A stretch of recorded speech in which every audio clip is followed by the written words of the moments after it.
Movie के start में हमें एक शिपिंग कंटेनर दिखाया जाता है जो कि हांगकांग से साउथ कोरिया में लाया गया था। जब दो आदमी इस कंटेनर को खोलते हैं तो वो दोनों पूरी तरह से शॉक्ड हो जाते हैं क्योंकि इस कंटेनर में एक भी आदमी जिंदा नहीं था, यानी कि सब लोग मर गए थे। इन दोनों को कुछ भी नहीं पता था कि इतने ज्यादा लोग ऐसे कैसे मर गए। तभी वहाँ पर एक सर्वाइवर जो अभी जिंदा था वो इन दोनों आदमियों में से एक का पाँव पकड़ लेता है। ये लोग उसको वहाँ पर बहुत ज्यादा मारते हैं। इन दोनों आदमियों में से एक आदमी कहता है कि इसको मार देते हैं, मगर उसका दूसरा साथी इस बात के लिए तैयार नहीं था। वो उस सर्वाइवर को अपने ट्रक में बिठा लेते हैं और उसकी मदद करने के लिए उसको शहर की तरफ ले जाते हैं। वो लोग जब शहर में आ जाते हैं तो उनमें से एक आदमी ट्रक को रोक कर कुछ चीजें लेने जाता है। तभी वो सर्वाइवर इस बात का मौका उठाता है और वो उस ट्रक से भाग जाता है। जब वो आदमी जिसका ट्रक था वो चीजें लेकर आता है तो वो उस सर्वाइवर को ढूंढता है, मगर वो उसको कहीं पर भी नहीं मिलता। वो उसको काफी ज्यादा ढूंढने की कोशिश करता है मगर वो सर्वाइवर उसको नहीं मिलता।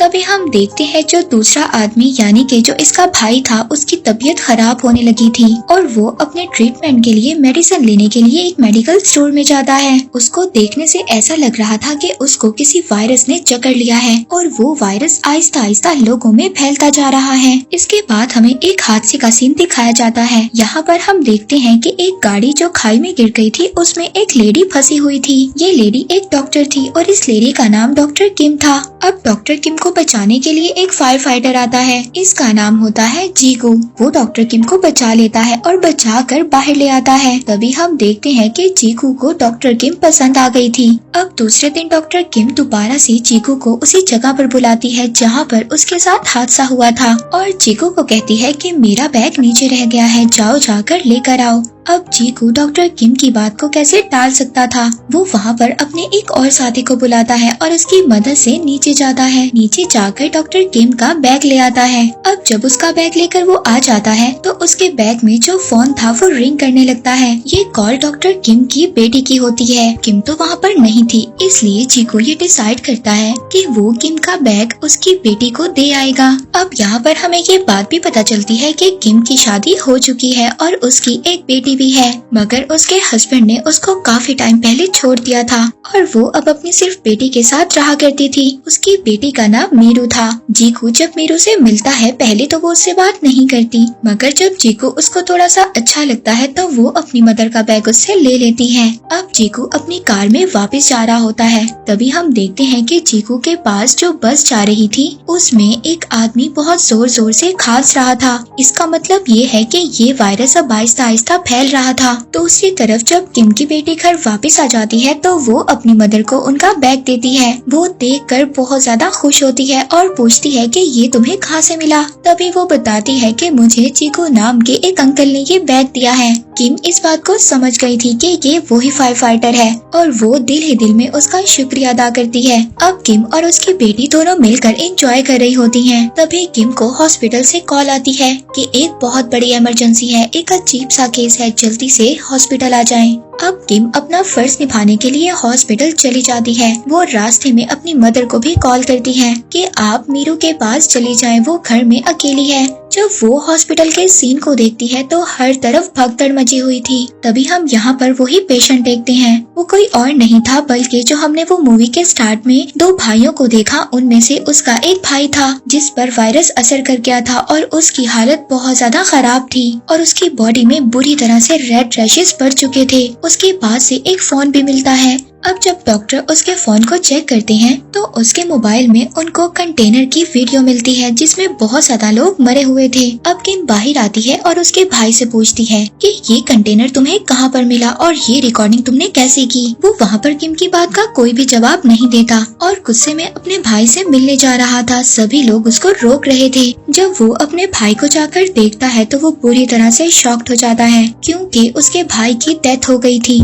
जब वो अपने भाई को टच करता है तो सभी डॉक्टर उसको रोकते हैं, मगर वो अपने भाई को ऐसे देखकर बिल्कुल टूट चुका था और वो वहाँ पर अपने उन्हीं हाथों से बाकी लोगों को भी टच करने लगता है, मगर सभी डॉक्टर्स इसको कंट्रोल कर लेते हैं। इसके बाद हम मीरू को देखते हैं, जिसको वही सर्वाइवर मिलता है जो कंटेनर में बच गया था। मीरू उसको खाने के लिए खाना देती है। वो सर्वाइवर बार बार मीरू से यही बोल रहा था कि तुम मुझसे दूर रहो, लेकिन मीरू उस सर्वाइवर को बार बार अपना नाम बता रही थी और उसके पास जा रही थी। तभी वो सर्वाइवर वहाँ पर जोर जोर से खांसने लगता है। मीरू अब यहाँ पर परेशान हो गई थी। तभी वो अपने चीकू अंकल को कॉल करती है और उनको वहाँ पर बुलाती है। जब वो लोग वहाँ पर दोबारा पहुँचते हैं तो वो सर्वाइवर वहाँ से जा चुका था। हमें बहुत बुरा मंजर दिखाया जाता है, जहाँ पर लोग जोर जोर से खांस रहे थे और सभी में एक एक कर ये स्ट्रेंज वायरस फैलने लगा था। अब डॉक्टर्स और पुलिस मिलकर उस कंटेनर को ढूंढ लेते हैं। जब वो उस कंटेनर को देखते हैं तो उसमें काफी ज्यादा लोगों की लाशें थी।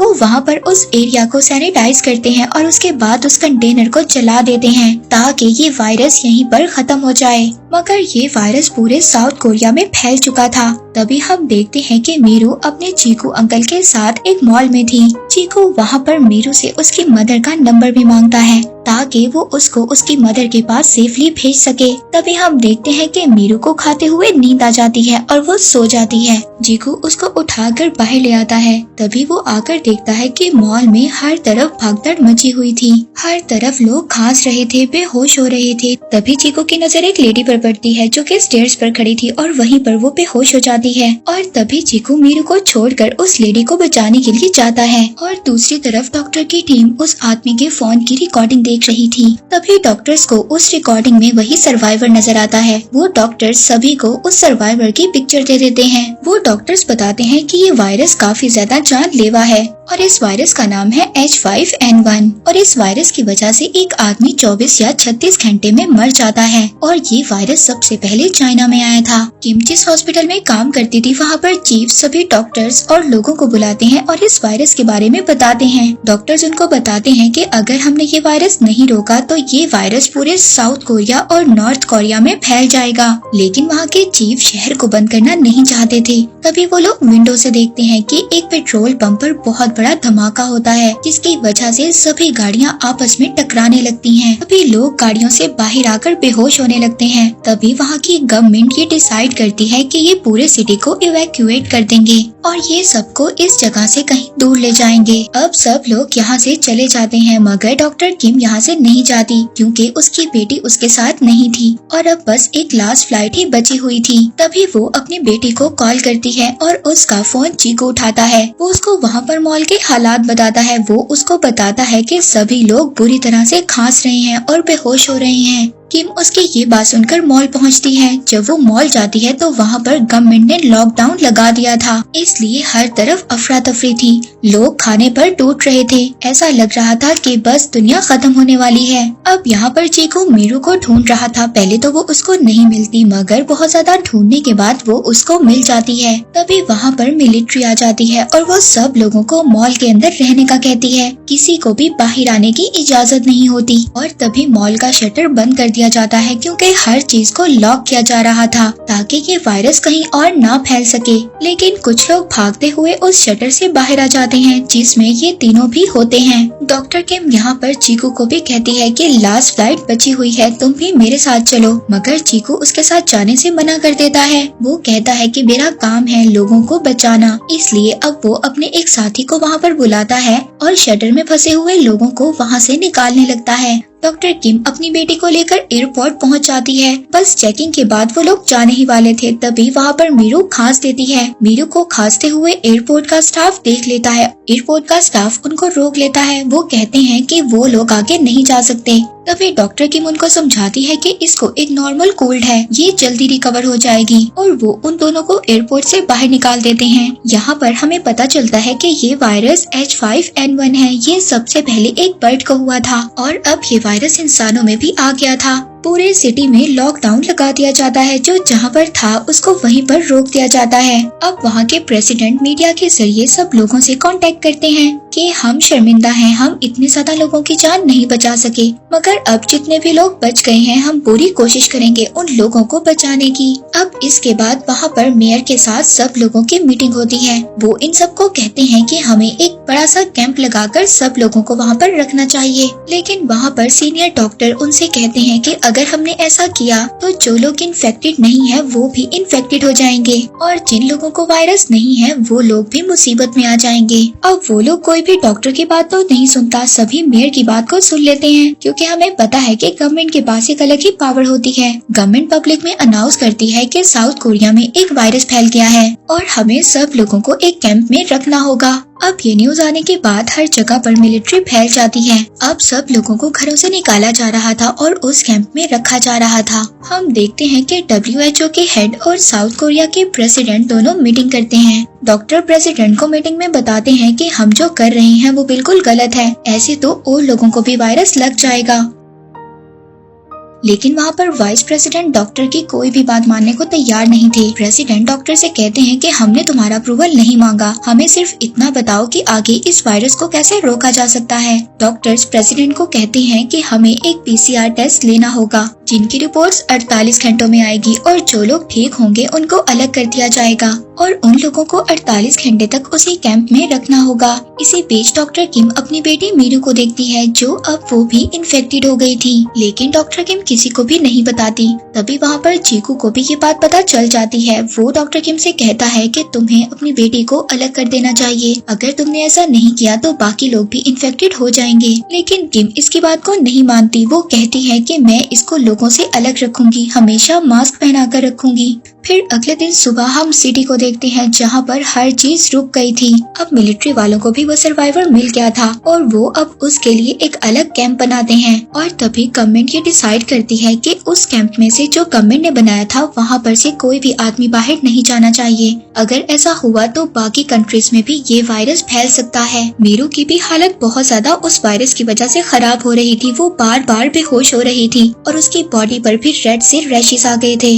डॉक्टर किम अपनी बेटी को बचाने की बहुत ज्यादा कोशिश करती है। वो बार बार गॉड से प्रेयर भी कर रही थी, मगर अभी तक इस वायरस की कोई भी वैक्सीन नहीं बनी थी। वहाँ पर उसी सर्वाइवर का भी डॉक्टर टेस्ट कर रहे थे। तभी डॉक्टर्स की टीम किम के पास आती है और उसको भी वो अपनी टीम में शामिल होने का कहती हैं, क्योंकि डॉक्टर किम एक स्पेशलिस्ट थी। अब सब डॉक्टर्स जब उस सर्वाइवर का टेस्ट करते हैं तो उनको पता चलता है कि वायरस होने के बावजूद उस सर्वाइवर को कुछ भी नहीं हुआ और वो बिल्कुल ठीक हो गया और वो इस वायरस से अब बिल्कुल रिकवर हो गया है। इसका मतलब ये था कि उस सर्वाइवर के ब्लड से वैक्सीन को बनाया जा सकता था। इसके बाद वहाँ पर जो डॉक्टर्स थे वो अपने सीनियर डॉक्टर को वीडियो कॉल करते हैं और वो अपने सीनियर डॉक्टर से पूछते हैं कि हम इस सर्वाइवर के ब्लड से एक सीरम बनाना चाहते हैं। उनके डॉक्टर उनको परमिशन दे देते हैं। फाइनली ये लोग सीरम बना लेते हैं और रिजल्ट भी पॉजिटिव आता है। उन्होंने वो सीरम बना लिया था। वो लोग काफी ज्यादा खुश हो गए थे, लेकिन इस सीरम को लगाने के लिए लोगों को काफी टाइम चाहिए होगा। तभी हम वहाँ पर देखते हैं कि डॉक्टर किम एक सीरम चुरा लेती है।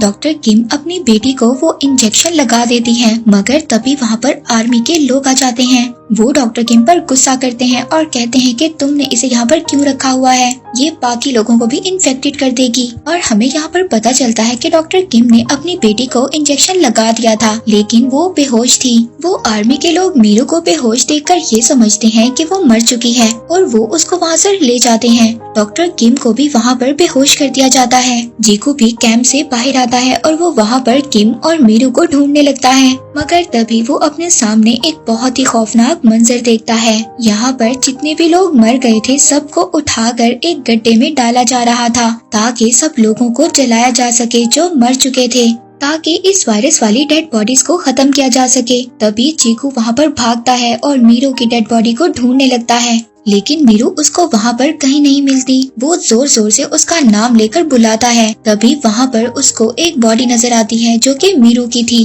वो उसको उठाता है और गले लगा लेता है। तभी उसको पता चलता है कि मीरू अभी भी जिंदा है। दूसरी तरफ किम को भी होश आ गया था और वो भी अपनी बेटी को ढूंढ रही थी, लेकिन वो उसको कहीं पर भी नहीं मिलती। इसके बाद हम यहाँ पर एक बहुत ही इमोशनल सीन देखते हैं। हम एक सोल्जर को देखते हैं जो अपनी मदर को ढूंढ रहा था। तभी उसको उसकी मदर मिल जाती है, लेकिन उसको पता चलता है कि उसकी मदर भी इन्फेक्टेड हो चुकी है। उस सोल्जर को अभी तक ये पता था कि इस वायरस की कोई भी वैक्सीन नहीं बनी है। वो सोल्जर अपनी मदर के गले लग जाता है क्योंकि उसकी मदर मरने वाली थी, मगर तभी कुछ लोग उस सोल्जर को उसकी मदर से अलग कर देते हैं और उसको मारने लगते हैं। उस सोल्जर की मदर सबसे कहती है कि मेरे बेटे को मत मारो, उसकी कोई गलती नहीं है। तभी दूसरी तरफ हम चीकू को देखते हैं जो मीरू को लेकर भाग रहा था। तभी वहाँ पर एक आर्मी वाला उसको भागते हुए देख लेता है और उस पर फायरिंग करता है, मगर तभी बहुत ज्यादा लोग आर्मी वालों पर अटैक कर देते हैं और उनको मारने लगते हैं। तभी किम को ये बात याद आती है कि उसकी बेटी के पास एक वॉकी टॉकी है और वो अब उस वॉकी टॉकी से बार बार अपनी बेटी को मैसेज दे रही थी। तभी ये मैसेज चीकू रिसीव करता है और वो किम से कहता है कि उसकी बेटी उसके पास है और वो बिल्कुल ठीक है। हम लोग देखते हैं कि उस सर्वाइवर को एक वैन में बिठाकर कहीं और शिफ्ट किया जा रहा था। तभी उनकी वैन पर बहुत सारे लोग अटैक कर देते हैं। उस वैन में डॉक्टर किम भी साथ थी। वो उस सर्वाइवर को वैन से बाहर निकाल लेते हैं और उसको चाकू से मारने लगते हैं। उन लोगों को ये लग रहा था कि इस आदमी की वजह से उनके अपनों की जान गई है। तभी हम देखते हैं कि डॉक्टर उसको बचा लेते हैं और वहाँ से चले जाते हैं। तभी हम बाहर का सीन देखते हैं जहाँ पर लाखों की तादाद में लोग थे और सबके हाथों में अजीब किस्म के हथियार थे।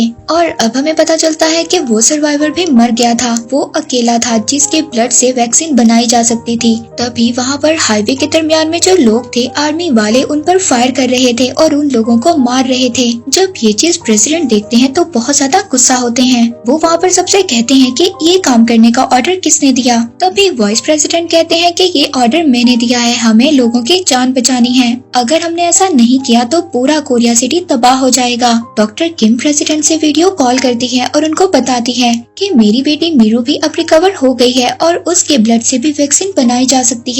ये बात डॉक्टर किम की प्रेसिडेंट मान जाते हैं और उनकी बेटी को क्वारंटाइन से निकालने का ऑर्डर दे देते हैं। लेकिन वहाँ पर अमेरिकन प्रेसिडेंट और WHO के लोग प्रेसिडेंट के ऑर्डर को नहीं मानते। वो इनके ऑर्डर को कैंसिल कर देते हैं। वो कहते हैं कि अगर एक भी आदमी क्वारंटाइन से बाहर आया तो उन पर हम मिसाइल छोड़ देंगे, उनको मार देंगे। कोई भी प्रेसिडेंट की बात नहीं मान रहा था। तभी हम देखते हैं कि बहुत ज्यादा लोगों में मीरू आगे आ जाती है और उसकी मदर किम उसको देख लेती है। वो दोनों एक दूसरे से मिलने के लिए भागने लगती हैं। तभी आर्मी वाले उनको फायर करना स्टार्ट कर देते हैं और एक गोली आकर किम के बाजू पर लग जाती है। वहाँ पर चीकू भी आ जाता है। वो किम को पकड़ लेता है। तभी अपनी मदर के सामने मीरू आ जाती है। वो अपनी मदर के आगे आकर खड़ी हो जाती है और कहती है कि प्लीज मेरी मदर को गोली मत मारो, और बार बार यही कह रही थी कि प्लीज मेरी मदर को गोली मत मारो। और ये काफी ज्यादा इमोशनल सीन था। तभी वहाँ पर जब सब लोग देखते हैं कि एक बच्ची जो सबको बचाने की कोशिश कर रही है, वो सब लोग उसके आगे आकर खड़े हो जाते हैं। अब जब प्रेसिडेंट ये सब बातें देख रहे थे तो वो सभी ऑर्डर्स को कैंसिल कर देते हैं